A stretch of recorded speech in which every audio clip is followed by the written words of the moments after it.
welcome back to this week's episode of The Classroom, the final episode of the semester. And today we have with us Zac Lomas, Program Coordinator for OSI. Thank you so much for joining. And I really wanted to bring you on specifically because a lot of the guests that I brought in, a lot of the student organizations have been talking specifically about involvement and how it relates to academic success. And I thought that was something that I experienced personally, just having graduated. And so I kind of wanted to hear from, your perspective and OSI's perspective, but specifically you, because you're involved as an advisor in so many of these organizations and different things like that. Just kind of, how you kind of got involved with student involvement, what it means to you, and then we can jump into a little bit more about how that might relate to academic success. So thank you so much for coming on. And it's kind of my first question. From your perspective, how do you feel like academic success relates to student involvement? Yeah, so just a brief, context. Like you mentioned, my name is Zac Lomas. Pronouns are he, him, his. I work as a program coordinator for the Office of Student Involvement, which means I get the esteemed privilege of working with all of our recognized student organizations on campus. So all of those that fall under Office of Student Involvement, I get to work with them to help them plan, promote their events, give them opportunities for student leadership development, and really ensure that our student organizations are thriving on our campus, and give them the opportunity to do what they want to do within that realm. I've been in this role for almost, December 1st it's been 3 years. I think I started in this role December 2020. Wow. But I've been at Rutgers Camden since July of 2019. So over 4.5 years here on the campus. And I've been involved in student organizations ever since I was an undergrad, back during my time at Colgate University, where I started in 2011. And that was really a defining part of my undergraduate experience, which I think is not inherently unique to myself. A lot of folks get involved, find a club, an organization that really speaks to them, their interests.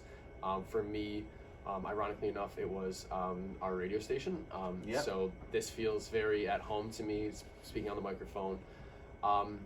And it was something that really made me feel connected to my campus, really made me want to stay at my campus. It was really hard for me to get, socially connected at first. Mm-hmm. For those who don't know, Colgate's kind of in the middle of nowhere. It was really hard for me to make friends during my first year and a half there, but the radio station was that thing that I immediately fell in love with, was kind of my rock, my home on campus. I spent almost, more hours in there than I did in my residence hall room. Wow. I'd get out of class and I'd go to the radio station and grab lunch and hang out with, friends and talk music and stuff like that. So it was really the thing that kept me connected to campus, and that's what we see on the more theoretical side of the research on kind of campus involvement and student involvement, is that students who find that thing, that club, that job, that athletic team, whatever that involvement is, and obviously from my perspective it's student organizations, but it can look different for everybody. Yeah, it can be a job in the campus center, it can be that, like I said, that athletic team that you're a part of, but that is something that keeps people on the campus, that keeps them really set up for success. They've done studies that say folks who find some form of involvement within their first year are much more likely to graduate on time, which is really important to see that those connections to the campus, to their peers on the campus, to resources on the campus. So for example, in my role, I'm providing folks with the ability to host these events and all of that, but I'm also a resource. I'm here to make sure our students are being successful academically. I'm checking their grades. Really? I do. So wow. Yeah, for those who don't know, you have to have a 2.0 GPA just to be on an executive board, which is not, it's not a 4.0. We're not looking for you to be, necessarily an academic superstar, but it does mean I'm checking their grades every semester to make sure that they're achieving that. Yeah. And I'm looking at the progress reports. I'm looking to see who is someone who maybe they're not under that 2.0, but they're slipping up a little bit, and I got to say, hey, I know you're smart. I know you have this. Do what you have to do. And that kind of stuff can really be just like that little push that they need to say, hey, here's all these resources that are available to you, make sure you're using them. Or hey, like, I know your organization means a lot to you, like, use that as the inspiration to get it together in the classroom, because if you don't, you're not going to be able to do the radio station or, you know, whatever club it is. And so we're monitoring that stuff. I will say I'm really fortunate that a lot of the students who are involved in student organizations are high achieving in general. They, you know, they find that, like I said, that connection, and then they kind of run with it. But yeah, like I've definitely seen students who I've worked with who maybe drop below that 2.0 and they were able to get their GPA back up, jump back on that e-board, and I've seen them graduate, and it's, you know, kind of that really like awesome moment of being like, cool, like you figured it out. And so I think that's really important. But like I said, the biggest thing for me is like that connection to campus. I feel like for every student, it's really important for them to have at least one person, preferably multiple people, but one person who is going to be that guide for them. Especially here where we have a lot of first generation students who don't understand how to navigate certain processes or systems. There's no frame of reference. And so for me, it's like if it's through, you know, your student organization that you went to some meetings your first semester and then got on the e-board and then you got introduced to me, and I can say, cool, like here's this thing that you can do now, you know, whether it's a connection with you know, scholarship development through Laura Collins, or whether it's, you know, a connection with, you know, the Experimental Learning Fund through Michael Detalio. I have all of these resources that I know because I work here. It's part of my job, and I can say, hey, do you know about this thing? Or hey, like, have you taken advantage of this resource? Or hey, like, do you know that you need this code to get into this class that like you need a prerequisite for, but like maybe you don't have the prerequisite, but you can talk to this person, maybe they can get you, like, all these things that students don't necessarily know, and maybe they don't even know to ask for. And then just by their relationship with me, they can get that connection. I'm not maybe the person that's going to be able to do it for them, but I'm going to know the person that is. And that's what I think is really important. And like I said, it just provides them with a connection. I know you're going to allude to it later on in some of your questions, but like, we have a big commuter campus, and some commuters, they just come here, they go to class, they go home, which that's their decision. But I think our students also, the ones who get involved, they're getting so much more outside of the classroom, that extracurricular learning. We obviously know the chancellor is prioritizing the idea of experiential learning through the Experiential Learning Fund. But the stuff that I know that I learned managing a radio station as an undergraduate student, you know, I was in charge of a $10,000 budget. I was operating an FCC licensed station, which comes with a ton of responsibilities and pressure.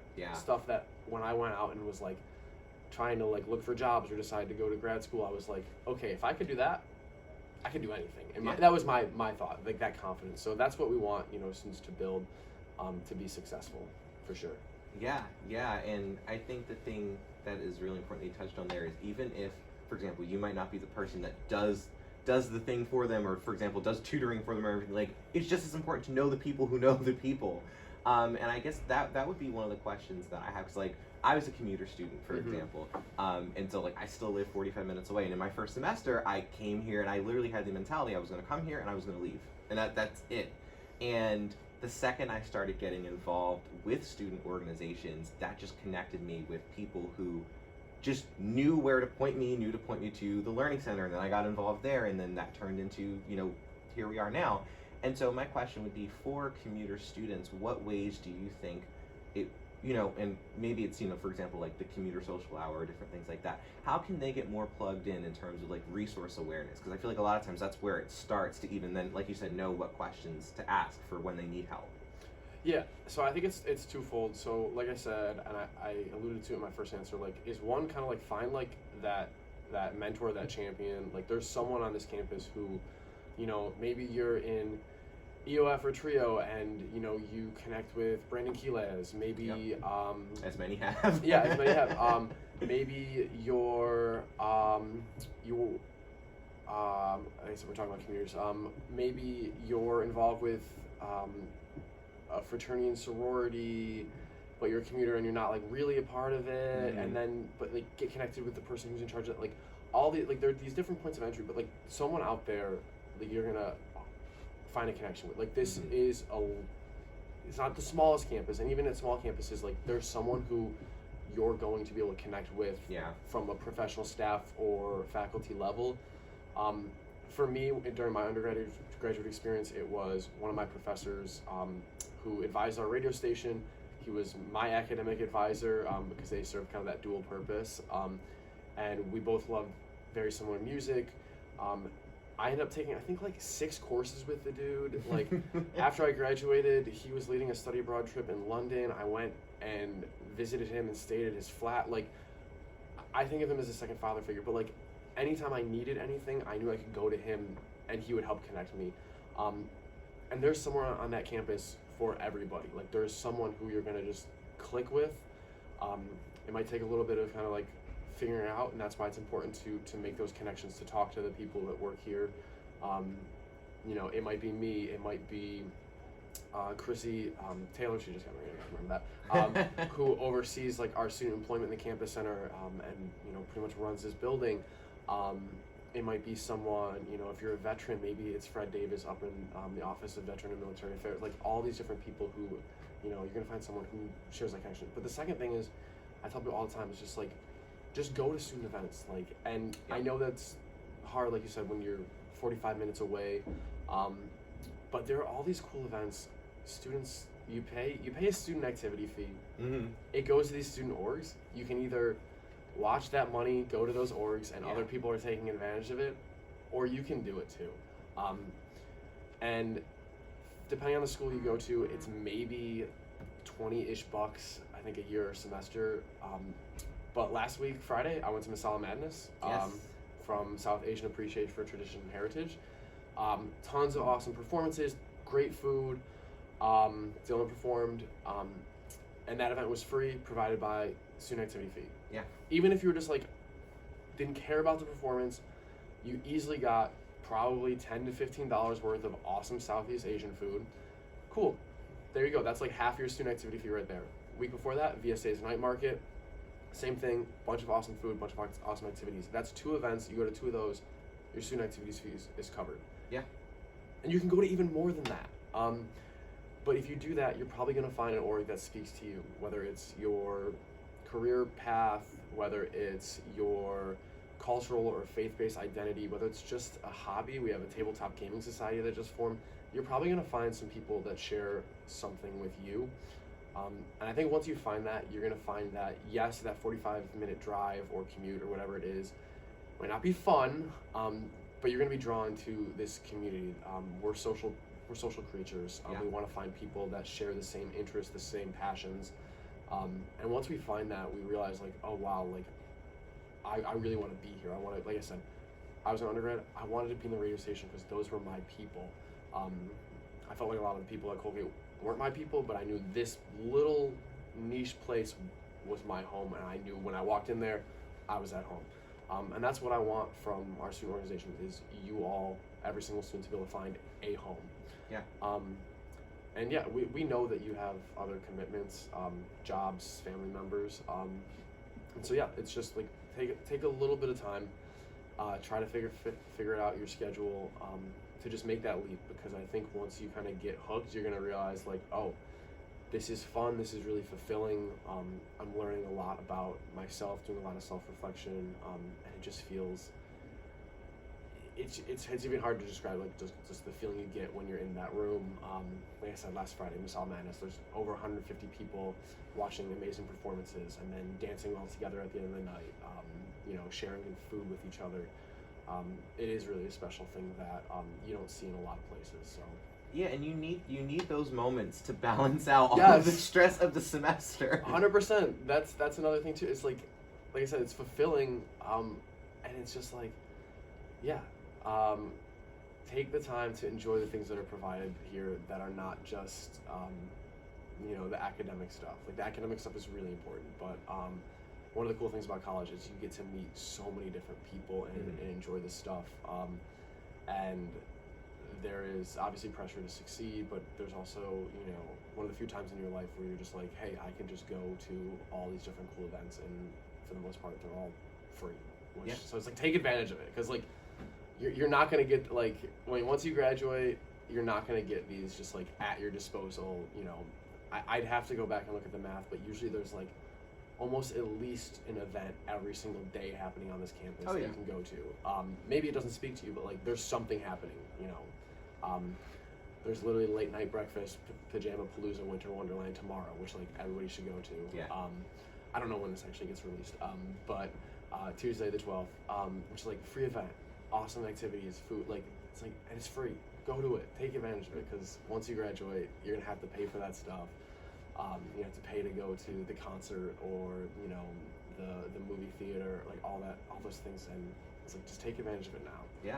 Because you do need to enjoy your life, even if you're worried about your MCAT or your anatomy and physiology exam. So yeah. Yeah, and one thing that I kind of wanted to touch on too, I had a conversation, I had Matt from SGA, Matt Brodsky, on earlier in the semester. I had a few folks from SGA on, Orgelis and Justine as well.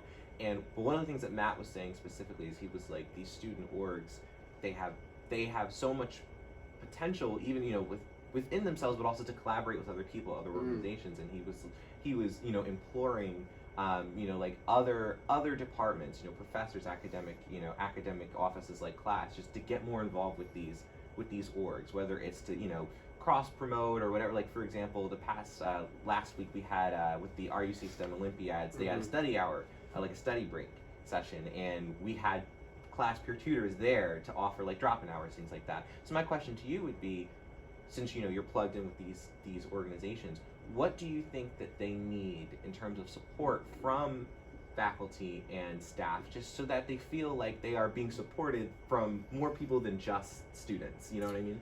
Yeah, I mean that's a great question.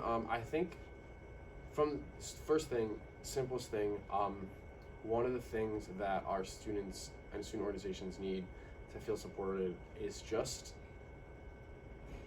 like literal support from like just people showing up. Like, Yeah. And I think that's one of the things that I talked about it earlier, but one of the things that I really was privileged to have in my undergraduate experience is like those really just like deep connections with my professors.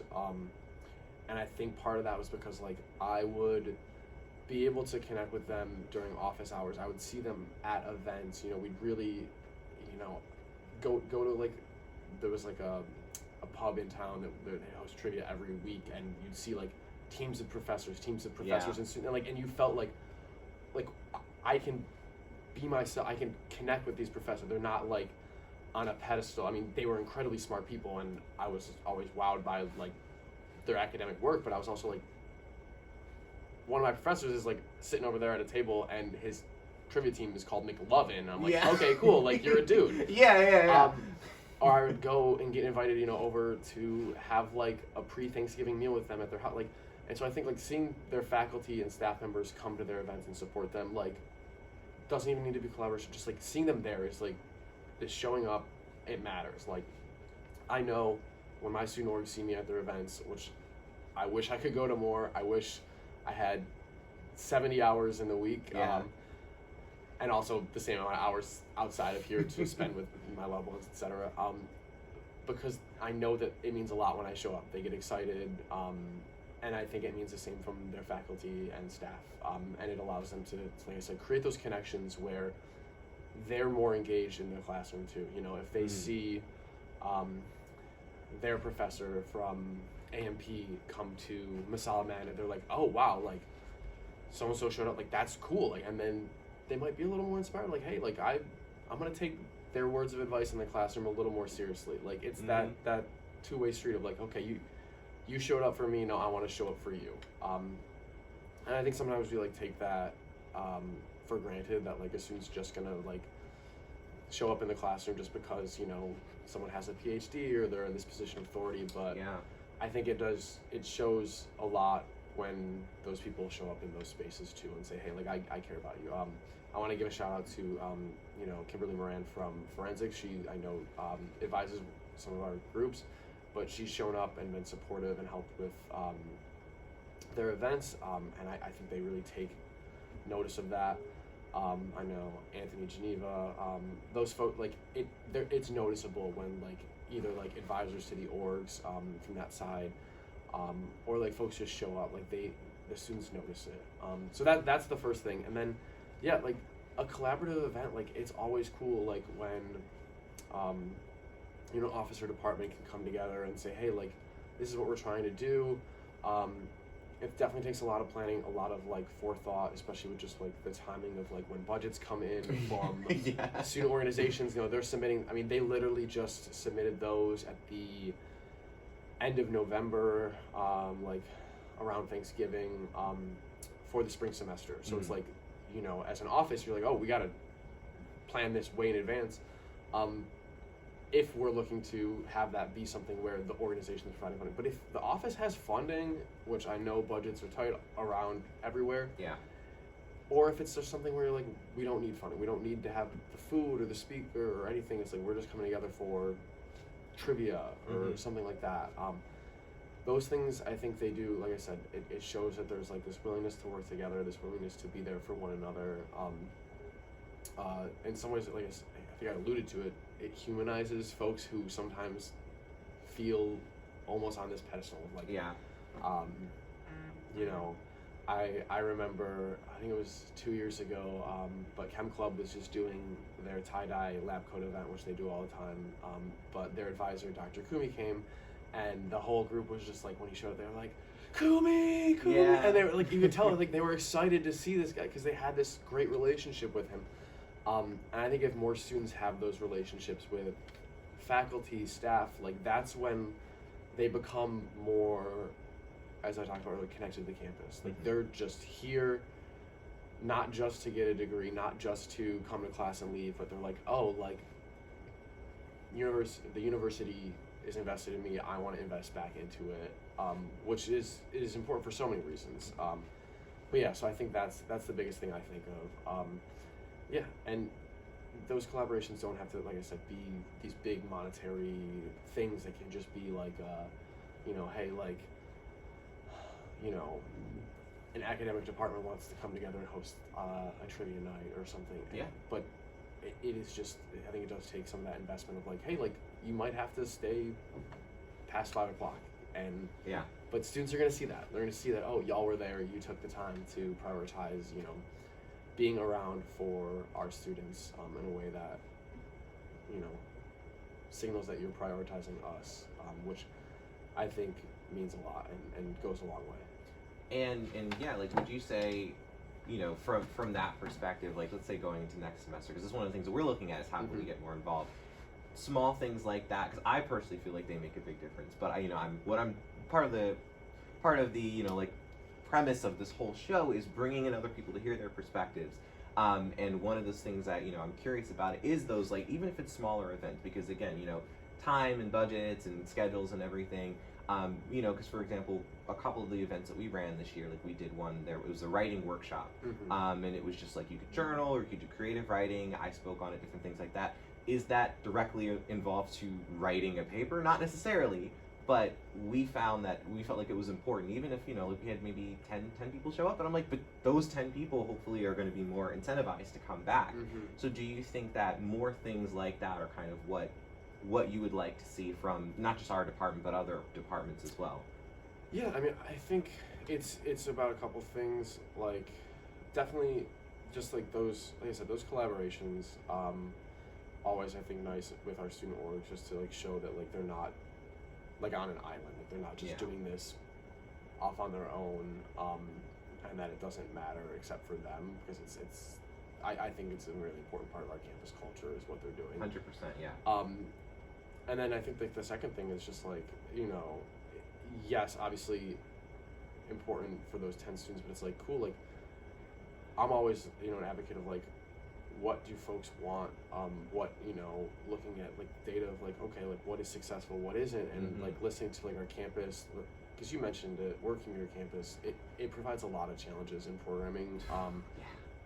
Even the class schedule, like we have classes, I mean, throughout the day, to the late evening, and so it's hard to find, it's like, when do you program you know, Is it free period, or is everyone trying to get lunch and all that? yeah, and even in free period, you're like, oh, I'm competing with everybody else who's trying to program in free period. So, but I think it just comes down to like listening to the students of like, okay, what do you want to do? Like, what would get you out of your house, apartment? What would get you to come back to campus?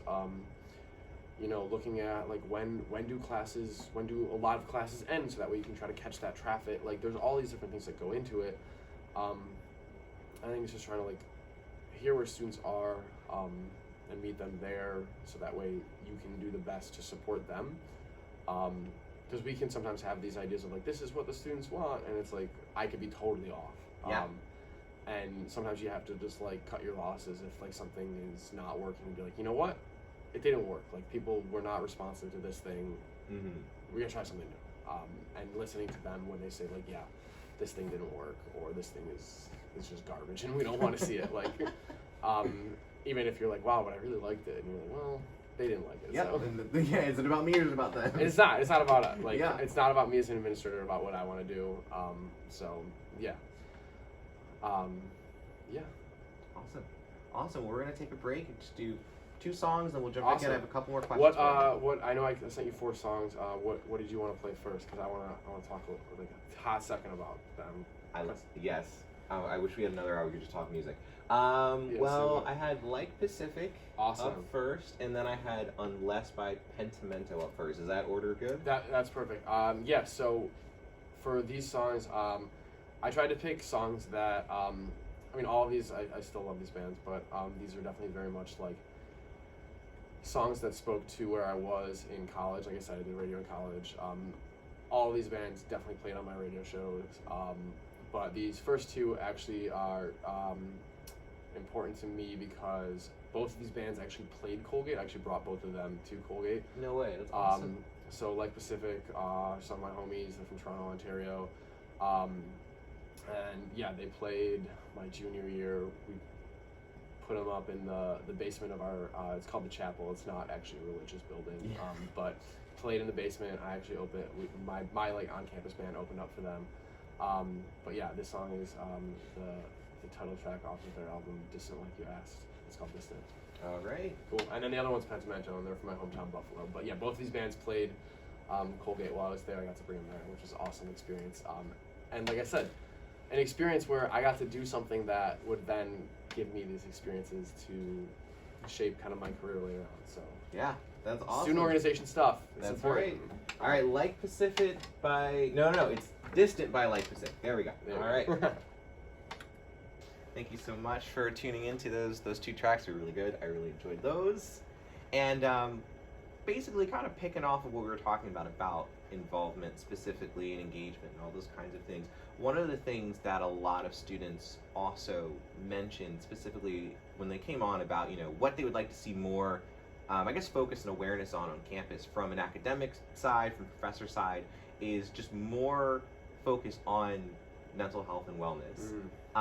And I can concur with that. I would say that was probably the number one like factor in terms of how well I did in courses. It was not how well I knew the material, it was how well I felt. And would you say that, you know, obviously if you don't have research stats back, that's not a big deal, but just generally speaking from your experience, have you seen, you know, involvement and engagement kind of just help with, you know, stress management, anxiety management, just, you know, again, that whole emotional component of being on campus and feeling like you're a bigger part of campus? Obviously that would affect your, you know, mental health. And would you say that that's something that, you know, academic support offices should pay more attention to? Yeah, I mean, I think you touched on it a little bit, but like it's hard to be successful when you're dealing with mental health issues. Obviously, like it is I don't even know if distraction is the right word. I think that almost minimizes what it feels like. But yeah. It is something that's all consuming, and it's hard to focus on a test or a paper when you're dealing with, you know, these consuming thoughts, this anxiety or depression or, you know, what have you. And so it's definitely something that can affect your success in the classroom for sure. Not inherently, obviously, some people may be going through a lot and still manage to be incredibly successful, which is not to say that, like, you know, don't get the help you need, because there are people we see all the time who we think have it all together, and then something comes out and they don't. But yeah, I think being connected to the campus community, being connected to other people, that's one of those, you know, for those not familiar with like Maslow's hierarchy of needs, you know, it's essentially this idea of like we all have certain needs as human beings, like the bottom level, the basic needs of like, you know, food, water, shelter, those things. But then once we get those, like this idea of like connection, self-fulfillment, all these things that really I think are connected with mental health. And at least for me, like I found that like being involved in something greater than just yourself. For some people it might be their faith, it might be an athletic team, it might be a job that they're really passionate about. But I think that like student involvement, student organizations, and then like I alluded to earlier, like this just overall umbrella of involvement like really connects to that. It gives you this purpose. There's a very, in a lot of ways, I think, transactional feeling about like the academic side of going to college. Like you come here and you're like, cool, I need to get a degree, I need to get good grades so I can get a good job. And that is valid. Like it's rough out there, you know, you're trying to make money, I get it. But in a lot of ways that may not feel fulfilling. In the same way that when you're involved in a student organization and you're putting on an event that maybe represents, and I'm going to use, you know, VSA and SOF, so that's Vietnamese Student Association and South Asian Appreciation for Tradition Heritage, just because they had two big events this past week. But when you put that together and you get to connect with your friends or people like you or people maybe not like you who get to see what you're about, what your identity is about, in this large event that took lots of planning and comes together and it's awesome and people tell you that they had a great time or that, you know, this thing makes them feel good about themselves, like that provides you with that kind of warm and fuzzy feeling on the inside that it's hard to, in a lot of ways, replicate from just getting a good grade on a test, which is important and feels great. But there's a certain, like I said, that sense of community that provides a fulfillment. You know, when you leave a room and you're like, wow, like I helped create this thing that allowed 150 other people, you know, when I'm thinking about Miss Ahmed, like to come together and be able to find this joy together, find this connection. And the people on that executive board, you know, can leave feeling very proud of that. And I think there's a fulfillment with that I think definitely like helps folks' mental health. I'm not going to deny that also like being on an executive board provides added stress. Like it's another responsibility, which is why I tell people like find one or two things that you're like, this is my thing. Even if you're an active member of it, it doesn't. You don't even have to be on the e-board. Like for me in undergrad, it was radio. I put my heart into that. It was the thing that I loved the most. And to this day, like it is something that's really important to me. Not last summer, but the summer before, I helped plan a big special reunion for our 70th anniversary of my undergrad's radio station, which was awesome to go back and meet people from throughout all the eras. I'm literally in March invited to one of my friends from the radio station's wedding in Mexico City. Wow. So those are the types of friendships you can make.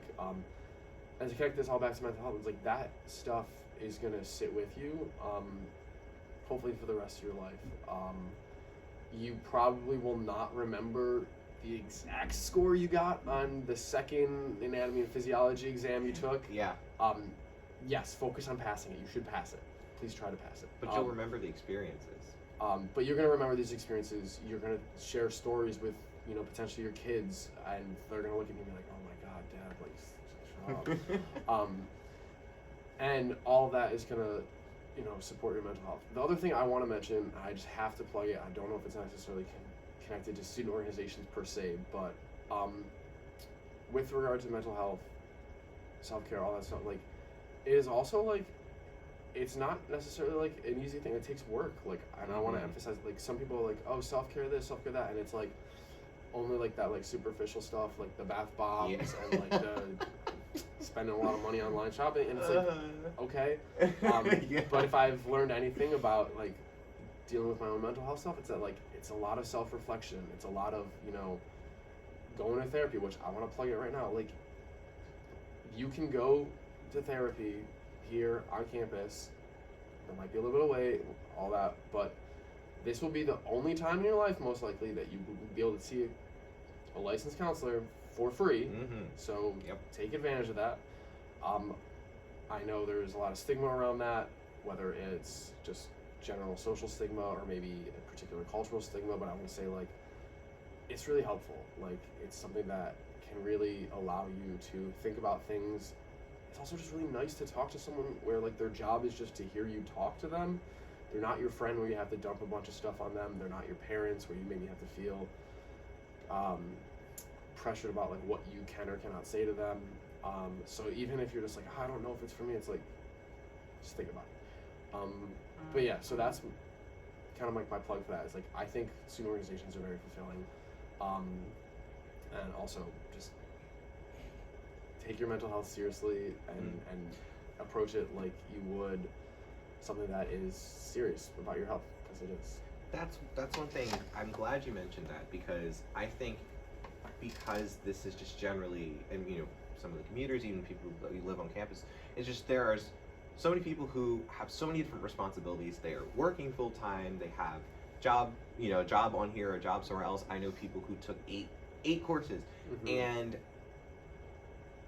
you know, like, from different conversations I've had with people, and I also had this beginning when I started here, is I had kind of prepared myself to work crazy hard and to pay no attention to how I felt and to what I could or could not handle, and just like push through it. And it's like, just because you can do that doesn't necessarily mean that you should. I think it is important to really kind of know when you maybe are being pushed too far, because sooner or later the bottom will fall out of that, and you're gonna hit one class or one exam and you're just like, I don't have anything left, and it has nothing to do with your intelligence.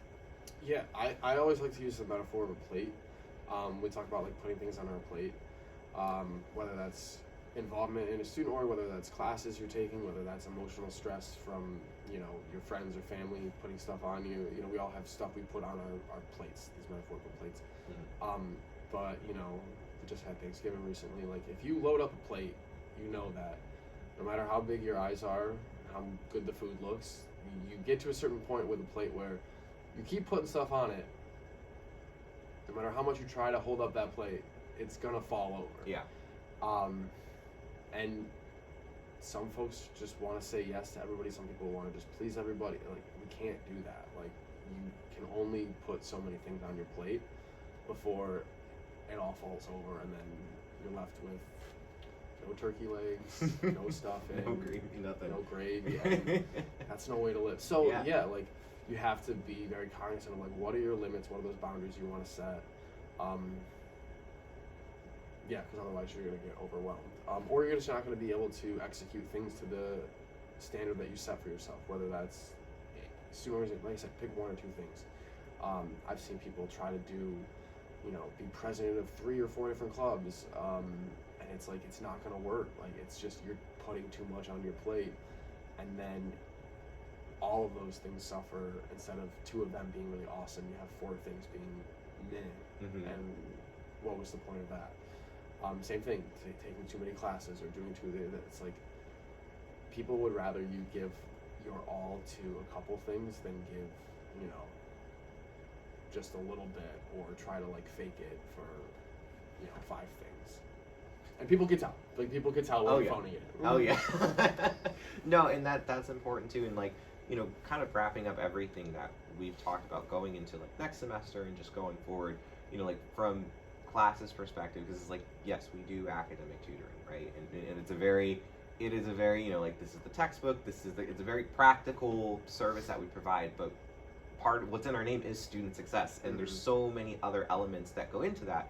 And one of the things that I was speaking with Dr. Lee about, if anyone hasn't watched that interview with Dr. Lee, incredible interview, one of the things that he was saying, he was like, we all need faculty, staff, you know, we all need to be concerned about the students that aren't the president of an organization or aren't super involved, the students that are, you know, like, I don't want to say invisible, but, you know, the ones that, you know, we don't even know who they are, because they're coming and they're leaving, and they are not the ones that are engaged. And that's something that, for example, an academic support office should care immensely about, because it's like those people won't even get in the door to see what our services are to help them. And so when it comes to ways of reaching those people who they may not even feel, like they may not be willing to take the first step, what do you think is most important in terms of making these events, these services, whether it's support, collaboration, whatever, for the people who aren't incentivized to make that first step on their own? How can we better encourage them, to just realize this is a really welcoming place? Yeah, I mean, it's definitely a challenge. Like, yeah, I can't say, like, there's no magic. Yeah, trust me, if someone knew the way to suddenly get students who are not particularly engaged to become engaged at an incredible rate, they wouldn't be working here. They'd be like president of some other university making bank, right? But I think one of the things is to you kind of have to almost like, you have to just start by like trying to get them in the door the first time. Like, and sometimes it's just incentivizing that. And sometimes I feel like in our work in higher education, sometimes we're like, oh, well, we want it to be authentic for people to come in here. And it's like, sometimes you just be like, I'm gonna bribe you to come into this thing. Free food. It's free food, or it's a gift card, or winning gift cards, or it's something. And it's like, I need to get you into the door, because if you never open that door, no matter how great what's behind it is, you're not gonna go, or you're not gonna see the value of it. Yeah. Like, and it's not like you're trying to get like a kid to take medicine. Like, what you're providing, they're probably either not gonna hate or they're gonna like it. Like, it's not like you're like, hey, I now need you to go to the dentist. Like, yeah, like I've never heard anyone say, man, I really hated getting tutoring from another student on campus. So like, and maybe it's not for them. Like, maybe they're just like, oh, it was just all right. But like, they're probably not gonna be like, that was the worst thing ever. So it's like, okay, so like, you're already starting from a position of like, I'm selling you something that's not bad. Yeah. Okay. So like, okay, like, give them this spoonful of sugar of like, okay, let's find another way to like, so like, how do you incentivize it to just get them in the door, to get them to shed that either identity or that mindset of like, this isn't for me. I'm just the commuter that comes to class and goes home. Mm-hmm. Because sometimes all it takes is that first step of going to a student event, first step of stepping into this office to realize like, oh, like that was fun. Like, I went to the commuter social hour and, oh, that was really fun. Like, Mm-hmm. I had good food. It was a good time. Like, I recognized maybe one or two people there. It goes a long way. Like, there's a student, I've seen him at, I think, every single commuter social hour. I don't know if I've ever seen him any other time on campus, but I know he comes to those. Mm-hmm. And maybe that's just his one thing where he's like, this is the thing I'll come to. Cool. And is it because he has a chance to win some gift cards, he gets some free food? Awesome. And maybe that's like the little plunge he needs to take. Yeah.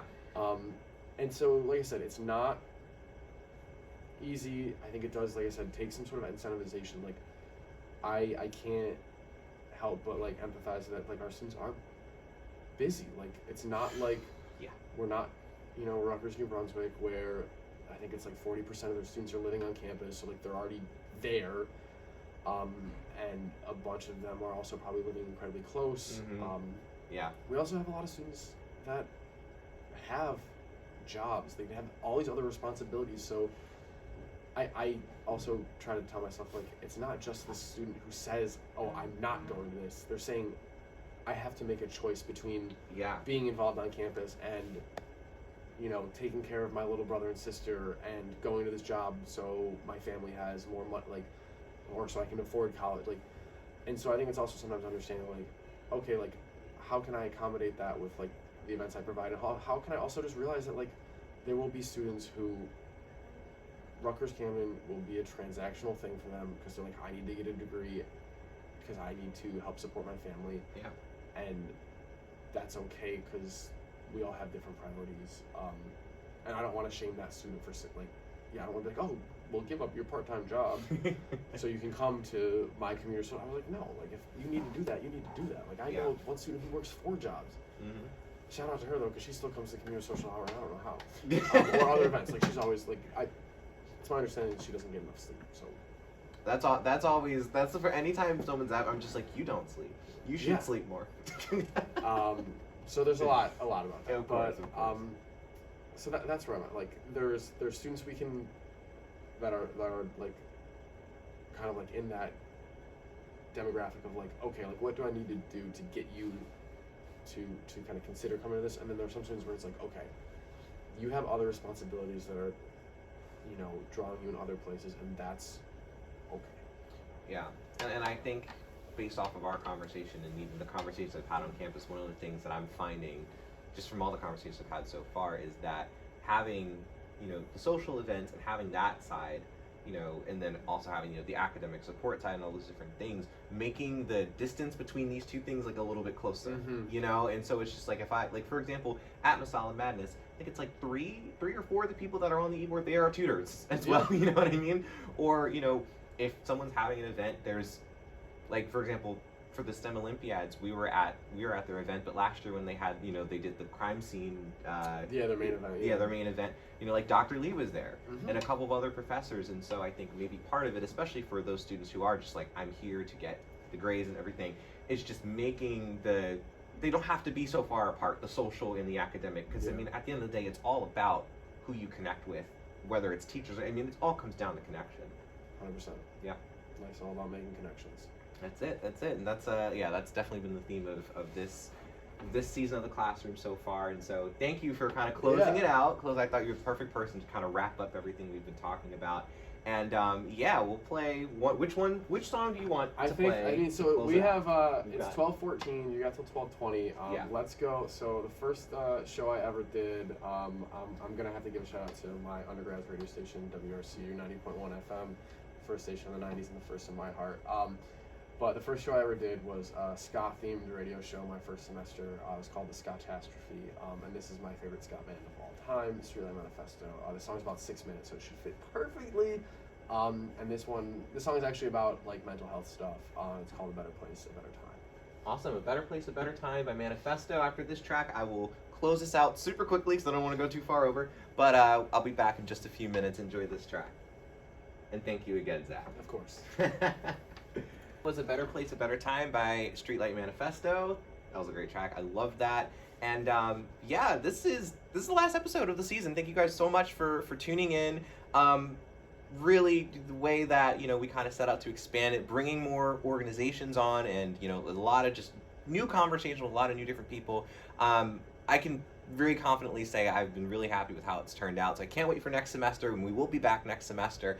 But before I close the show finally, is there anything else that you want to let people know about what OSI is up to? Anything? Yeah, I just want to always plug that Office of Student Involvement is here to support our students' organizational needs. So if you are interested in joining an organization, or especially forming a new organization, reach out to me. My email address is zl432@camden.rutgers.edu. But we're always here to support folks wanting to start new organizations. Our timeline for new organization and reforming organization registration will open up at the end of January. It'll be open for about a month, so check that out. I'm happy to help guide folks through the process. As like I said, we always want more clubs and organizations for our students on this campus. Yeah, if you want to start a student org, don't drag your feet on it. I had it in my head every single semester. I was like, next semester, and then I graduated. And it was gone. It's not that hard, and I'm here to guide you through it. So make it happen. You just got to find some folks who are into the same thing as you. Yep, that's it for sure. And you know, the semester's almost over, but there are a couple more days left for peer tutoring. So as you're getting ready for finals, different things like that, check Navigate. If you don't have Navigate, download Navigate, and definitely check the Engage app for different exam review sessions. If you're in A&P, if you're in calculus, we've got a lot of different group sessions as well that you can find on Engage. But yeah, like I said, thank you guys so much for tuning in, and I wish you guys a great finals, great rest of your semester, and excited to be back on next semester. Thank you, Zach, again. And that is a wrap. Have a good one, guys. See you next time.